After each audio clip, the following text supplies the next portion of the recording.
நீங்க சொல்றத பார்த்தா எல்லாரோட விலையும் ஜாஸ்தி, லலிதால மட்டும்தான் கம்மிங்கிற மாதிரி இருக்கே. நான் லலிதால தான் வாங்கணும்னு சொல்லல. எங்க எஸ்டிமேட் ஸ்லிப்பையும் நகை போட்டோவையும் வச்சு கம்பேர் பண்ணுங்க. எங்க விலை கம்மியோ அங்க வாங்குங்க. ஏசி வாங்கணுமா? நம்ம பூர்விகா அப்ளையன்சஸ் விசிட் பண்ணுங்க. பெஸ்ட் எக்ஸ்சேஞ்ச் ஆஃபர் ECMIல ஈஸியா வாங்கலாம் AC. Rubilux paints, best quality, best value for money. உங்கள் பேர் சொல்லும் paint Rubilux paints. Begin Talkies மக்களுக்கு வணக்கம். நான் உங்கள் நிரஞ்சன். தமிழ் சினிமா பொறுத்த வரைக்கும் இப்போ மாஸ் ஹீரோ, சின்ன ஹீரோ, பெரிய டைரக்டர் அந்த மாதிரி வந்து யாரையுமே பார்க்குறது கிடையாது. படம் நல்லா இருக்கா நாங்கள் பார்க்குறோம், கண்டென்ட் நல்லா இருக்கா நாங்கள் பார்க்குறோம். எங்களுக்கு ஹீரோ முக்கியம் கிடையாது, டைரக்டர் முக்கியம் கிடையாது. அப்படிங்கிற மாதிரி தமிழ் சினிமாவுடைய ஆடியன்ஸ் மனநிலை வந்து மாறிடுச்சு. எக்ஸாம்பிள் சொல்லணும்னா டிசம்பர் மாதம் வெளியான சிறை படம், விக்ரம் பிரபு தான் ஹீரோ. அந்த படம் வந்து வெளியாகி கிரிட்டிக்ஸ் ரீதியாக சூப்பராக போச்சு, பாக்ஸ் ஆஃபீஸும் செம்மையாக போச்சு. ஜனவரியில் எடுத்துக்கிட்டோம்னா பெரிய படங்கள்லாம் வந்துச்சு. ஆனால் ஜீவா நடித்த ட்ரிபிள் டி படம் தான் வந்து பொங்கல் வினராக வந்து டிசைட் பண்ணாங்க. அது கொஞ்சம் நல்லா ஓடிச்சு, பாக்ஸ் ஆஃபீஸ் நல்லா போச்சு. 50 நாட்கள் தாண்டி சென்னையில் ஓடிட்டுருக்கு. பிப்ரவரி எடுத்துக்கிட்டோம்னா தாய் கிழவி, இந்த படம் கிரிட்டிக்ஸ் அண்ட் பாக்ஸ் ஆஃபீஸ் சூப்பராகவே போயிட்டுருக்கு. 24 கோடி இது வரைக்கும் கலெக்ட் பண்ணியிருக்கதா சொல்கிறாங்க. இந்த 3 மாதத்தில் வந்து பெரிய படங்கள் வந்து பெரிய அளவு நம்ம தமிழ் சினிமா கை தரல. சின்ன சின்ன படங்கள், சின்ன பட்ஜெட் படங்கள் சூப்பராகவே ஹெல்ப் பண்ணியிருக்கு. படங்களும் நல்லா சக்ஸஸாக போயிட்டுருக்கு. இதுலேருந்து என்ன தெரிய வருதுன்னா, எங்களுக்கு ஹீரோ முக்கியமே இல்லை அப்படின்னு சொல்கிறாங்க நம்ம Tamil cinema audience. Tamil cinema பொறுத்த வரைக்கும் முக்கியமான ஒரு 3 ஹீரோக்கள் பற்றி தான் நம்ம பேச போகிறோம் இந்த வீடியோவில். ஒருத்தர் வந்து பாலிடிக்ஸ் போயிட்டார், இன்னொருத்தர் வந்து கார் ரேசிங் போயிட்டுருக்காரு. இன்னும் முழுமையாக வந்து சினிமா விட்டு போகலை. பட்டு இன்பிட்வீன் கொஞ்சம் ஒரு 90% சினிமா விட்டு விலகிட்டார் அப்படின்னு தான் நம்ம சொல்லணும், நம்ம ஏகே அவர்கள். இன்னொருத்தர் கடைசியாக ஒருத்தர் 3வது ஒருத்தர் இருக்கார், அவர் தான் சூர்யா அவர்கள். பெரிய ஒரு ஹிட் இல்லை, பாக்ஸ் ஆஃபீஸ் இல்லை. இன்னும் நீங்கள் வந்து நிறையா வரணும், ஏன்னா பிரதீப் ரங்கநாதன் கீழே இருக்கீங்க, எஸ்கேக்கு கீழே இருக்கீங்க அப்படிங்கிற மாதிரி நிறைய நெகட்டிவிட்டி அவர் மேலே வந்து நிறைய விமர்சனங்கள் இருந்துக்கிட்டே இருக்குது. தளபதிக்கு அடுத்து சூர்யா அப்படிங்கிறத வந்து நான் உறுதியாக சொல்லுவேன். ஏன் அப்படின்னு கேட்டிங்கன்னா, இந்த 90s காலகட்டத்தில் வந்து 3 பேரும் அறிமுகமாகறாங்க. விஜய் அஜித் படங்கள் வந்து எந்த அளவுக்கு ஓடிட்டு இருந்ததோ, இந்த 2000க்கு அப்புறம் சூர்யாவுடைய பீக் வந்து நம்ம பார்க்கலாம். 2000க்கு அப்புறம் விஜய் அஜித் 2 பேரும் வந்து அந்த மாஸ் படங்கள் வந்து சூஸ் பண்ணி போக ஆரம்பித்தாங்க. சூர்யா அவர்கள் அப்போ தான் வந்து வளர்ந்து வந்துகிட்டு இருந்தாங்க. கொஞ்சம் காமெடி படங்கள், லவ் படங்கள் அப்படிங்கமா வந்துட்டு இருந்தது. 2002 வந்து காக்க திரைப்படம் வருது. கௌதம் மேனன் இயக்கத்தில் ஜோதிகா அவர்கள் கூட பேர் பண்ணுறாங்க, ஹாரிஸ் ஜெயராஜ் மியூசிக்கில். படம் வந்து செம்ம ஹிட்டு. அப்போ வந்து அந்த பட்டி தொட்டி எங்கும் ஹிட்டு அப்படிங்கிறத வந்து காக்க இருந்துச்சு. அதுக்கப்புறம் மௌனம் பேசியது மிகப்பெரிய ஹிட்டு. மதுரையில் வந்து 100 அடிக்கு கட் அவுட் வச்ச முதல் ஹீரோ சூர்யா அவர்கள் தான் அப்படின்னு இயக்குனர் அமீர் அவர்களே சொன்னார்.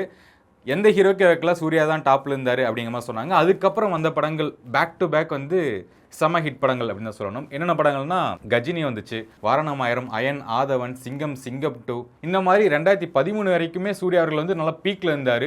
அந்த டைமில் தளபதி எடுத்துக்கிட்டிங்க அப்படின்னா கொஞ்சம் கெரியரில் வந்து கொஞ்சம் டவுனாக தான் இருந்தாங்க.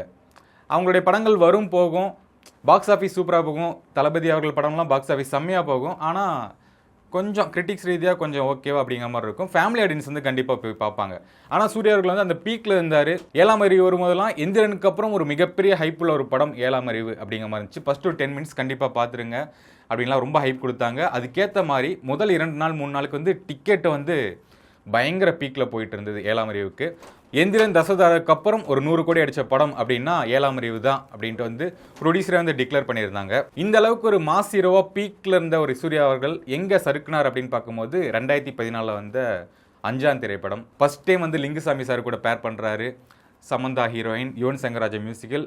கொடுத்த 5 பாடலுமே செம்ம ஹிட்டு, சூப்பராக இருக்கும் எல்லா பாடல். இப்போ நீங்கள் கேட்கலாம், அந்த ஒரு லவ் சாங் இருக்கும், அது இனிமேல் வந்து எல்லாத்துக்கும் ஃபேவரட்டாக இருக்குது. டக்குன்னு மறந்துருச்சு. இந்த படம் இந்த ஒரே ஒரு இன்டர்வியூவில் வந்து ஒரு படத்தை ஃபெயிலியர் பண்ணலாம் அப்படிங்கிறதுக்கு 5 தான் ஒரு எக்ஸாம்பிள். எங்கே அப்படின்னா, லிங்குசாமி அவர்கள் ஒரு இன்டர்வியூவில் உட்காந்துருக்காரு. எப்படி சார் வந்திருக்குன்னு கேட்கும்போது, செம்மையாக இருக்குங்க, சந்தோஷ் சிவன் சினிமோட்டோகிராஃபியில் படம் வந்து கிளாஸாக இருக்குது. ஏன்னா அதுக்கு முன்னாடி தான் துப்பாக்கி படம் வந்து அவர் பண்ணுறாரு சந்தோஷ் சிவன். இங்கே வரும்போது செம்ம கிளாஸாக இருக்குது. டீசர்லாம் பார்க்கும்போது முதல் 1 மில்லியன் வியூஸ் போகுது யூடியூப்பில். தமிழ் சினிமா எடுத்துக்கிட்டோம்னா ஃபஸ்ட்டு 1 மில்லியன் வந்து 5ஆம் படம் தான். செம்மையாக போயிருக்கு. நான் கற்றுக்கிட்ட மொத்த வித்தையும் இங்கே இருக்கிறேங்க அப்படின்னு லிங்குசாமி சொன்னார். இதுவரை கற்றுக்கிட்ட மொத்த வித்தையும் முழுசாக இறக்கணும்னு நினச்சிருக்கேன். இந்த படம் வேற படமாக இருக்கும். அன்னையோட செஞ்சவங்க தான் பசங்க இன்னி வரைக்கும் ட்ரோல் பண்ணிட்டு இருக்காங்க. அவர் அதுலேருந்து நீ வெளியே வரல. அதுக்கேற்ற மாதிரி 5ஆம் படம் பார்க்கும்போது படம் ஓகே தான். நீங்கள் பார்த்தீங்கன்னா கொஞ்சம் நல்லா இருக்கும். பாஷா படம் மாதிரி கொஞ்சம் இருக்கும், அந்த சைடில் தான் இருக்கும். கொஞ்சம் செகண்ட் ஹாஃப்லாம் கொஞ்சம் லேக் அடிக்கும். ஃப்ரெண்ட்ஸுக்காக அவருடைய ஃப்ரெண்டுக்காக பழி வாங்குற கதை அப்படிங்கிறது தான். ஓகே, நீங்கள் ரொம்ப போட்டு அடிமட்டத்துக்கு அடிக்க முடியாது. ஒரு 80% நல்ல படம் அப்படின்னு தான் 5ஆம் இருக்கும். ஆனால் அந்த படத்தை போட்டு அடின்னு அடித்து அப்போ தான் இன்டர்நெட் வந்து வளர்ந்து வர காலம். படத்தை வந்து ஒன்றும் இல்லாமல் பண்ணிட்டாங்க. அதுக்கப்புறம் வந்த படம் தான் மாஸ். வெங்கட் பிரபு இயக்கத்தில் யுவன் சங்கர் ராஜா இசையில் நயன்தாரா பேர். இந்த படம் எடுத்துக்கிட்டிங்கன்னா நான் வந்து ரொம்ப ஜெனினாக சொல்கிறேன், இந்த படம் 90% வந்து சூப்பராகவே இருக்கும். ஒரு ஹாரர் காமெடி, அப்போ வந்து பீக் டைம்லேருந்து ஹாரர் காமெடி அப்படிங்கிறது தான். இந்த காஞ்சனா, அரண்மனை சீரீஸ், இந்த மாதிரி படங்கள்லாம் வந்து சூப்பராக போயிட்டு இருந்தது. சரி அதையும் ட்ரை பண்ணுவோம் அப்படின்னு ஒரு பெரிய மாஸ் ஹீரோ வந்து ஒரு ஹாரர் காமெடி பண்ணது அதுதான் ஃபர்ஸ்ட் டைம். அது ஒரு நல்ல அட்டெம்ப்ட் தான். 90% காமெடி ஒர்க் அவுட் ஆகிருக்கும். சில இடத்துல சின்ன லாகு, அந்த படத்தையும் போட்டு நல்லா அடிச்சிட்டாங்க. அதுக்கப்புறம் 24 படம் வருது. இந்த படம் வந்து டெக்னிக்கலாக one of the best film in Indian film industry அப்படின்னு தான் சொல்லுவேன். விக்ரம் கே குமார் வந்து இயக்கியிருந்தார். 2 நேஷனல் அவார்டு வந்து கொடுத்துருந்தாங்க. சினிமோட்டோகிராஃபிக்கு ஒன்று, பெஸ்ட் ப்ரொடக்ஷன் டிசைன் அப்படின்ற ஒன்று.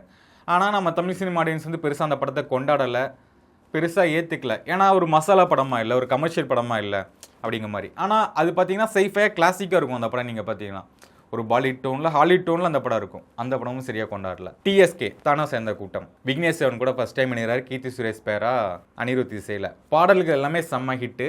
படமும் ஓரளவுக்கு ஓகேவாக இருக்கும். ஆனால் அந்த படத்தையும் போட்டு நெகட்டிவிட்டியாக அடிச்சு எங்கேயுமே போகல. அதுக்கப்புறம் என்ஜிகே, காப்பான் இதெல்லாம் கொஞ்சம் ஃப்ளாப் ரேஞ்சில் தான் இருக்கும். அதுக்கப்புறம் தான் சூரிய போட்டு ஜெய் பீம் இந்த மாதிரி கம்பேக் கொடுத்துருந்தாரு. அப்போவுமே எல்லாமே ஓடிடி படங்கள் தான், தேட்டரிக்கல் ஹிட் இருக்கா உங்களுக்கு அப்படின்னு கேட்க ஆரம்பிச்சிட்டாங்க. அதுக்கப்புறம் வந்தது தான் ஈட்டி, எதற்கும் துணிந்தவன். அது தேட்டரிக்கெலாம் வந்து பெருசாக பண்ணலை, பெர்ஃபார்ம் பண்ணல. சரி ஓகே, இந்த பேன் இந்தியா கல்ச்சர் வளர்ந்துருச்சு, நம்மளும் பேன் இந்தியா படங்கள் பண்ணலாம் அப்படின்ட்டு 2 வருஷம் கஷ்டப்பட்டு கங்குவா அப்படின்னு ஒரு பேன் இந்தியா படம் பண்ணார். அதோடைய ரிசல்ட் வந்து நீங்களே பார்த்துருப்பீங்க. இன்டர்நெட்டில் வந்து அடித்து துவச்சிட்டாங்க. இதெல்லாம் பேன் இந்தியா படமா, சூர்யா சாருக்கே அந்த வேலை, என்ன பண்ணுறீங்க அப்படின்னு. ஆனால் அந்த படத்துலையுமே வந்து ஒரு கிளைமேக்ஸ் காட்சியில் 6 பேக் வச்சுருப்பார். ஒரு 50 வயசு ஆச்சு 6 பேக் வைக்கிறது எவ்வளோ கஷ்டம் அப்படின்னு நிறைய பேர் சொல்லிட்டுருக்காங்க. வைக்கக்கூடாது அப்படிங்கிறதான் இப்போ நிறைய பேர் வந்து சொல்கிறாங்க. ஆனால் அந்த படத்துக்காக அவ்வளோ எஃபோர்ட் போட்டு படமும் அட்டர் ஃபெயிலியர் ஆச்சு. பார்ட் 2 க்ளீன் கொடுத்தாங்க, கண்டிப்பாக வராது அப்படிங்கிறது தான்.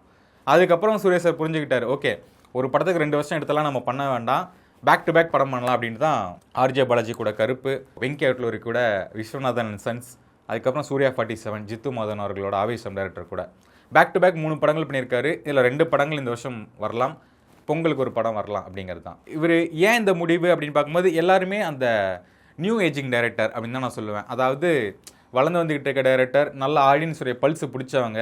இந்த நடுவில் இந்த ரோலெக்ஸ் படம் வரப்போகுது, இந்த மாதிரிலாம் நிறைய விஷயம் இருந்துச்சு. ஆனால் கரெக்டாக இளம் இயக்குநர்களை சூஸ் பண்ணி சூர்யா அவர்கள் இப்போ ட்ராவல் பண்ணுறாரு. கருப்பு எப்போ வரும்னு கேட்டிருந்த மக்களுக்கு வந்து ஒரு நல்ல நியூஸ் என்னென்னா, ஏப்ரல் மாதம் ரிலீஸ் ஆக போகுது அப்படின்ட்டு சாயா பீங்கர் வந்து சொல்லியிருந்தார் ஒரு மேடையில். அது வந்து இப்போ வைரலாக போயிட்டுருக்கு. ஸோ ஏப்ரலில் நம்ம எதிர்பார்க்கலாம். ஏப்ரல் எப்படின்னு எடுத்துக்கிட்டிங்கன்னா, ஏப்ரல் 14 தமிழ் புத்தாண்டு வருது. ஏப்ரல் 10ஆம் தேதி சூர்யா அவர்களுடைய கருப்பு திரைப்படம் வெளியாகும் அப்படின்னு எதிர்பார்க்கலாம். வெங்கி அட்லூரியின் விஸ்வநாதன் அண்ட் சன்ஸ் திரைப்படம் வந்து ஜூலை மாதம் வெளியாகலாம் அப்படின்னு ஆல்ரெடி அப்டேட் கொடுத்துட்டாங்க. இனிமேல் வந்து சூர்யா அவர்கள் வந்து கண்டிப்பாக ஒரு ரைஸ் ஆகி அந்த அவர் ஒரு இடத்துல இருந்தார், ஒரு நம்பர் 1 பிளேஸ் அப்படிங்கிற மாதிரி ஒரு இடத்துல இருந்தார். அதுக்கப்புறம் பாக்ஸ் ஆஃபீஸில் கிங்காக இருந்தார். கண்டிப்பாக அந்த இடத்துக்கு மீண்டும் வருவார் அப்படிங்கிறத நம்ம எதிர்பார்க்கலாம் தமிழ் சினிமாவில். ஓகே, எல்லாம் பேசிட்டோம். சூர்யா அவர்கள் வந்து இந்த விஷயம் கரெக்டாக பண்ணியிருந்தாருன்னா இந்நேரத்துக்கு நம்பர் 1 இடத்துல இருந்திருப்பார் அப்படின்னு நீங்கள் நினைக்கிற விஷயத்தை வந்து கமெண்ட் பாக்ஸில் கமெண்ட் பண்ணுங்கள், நம்ம பேசலாம். நன்றி.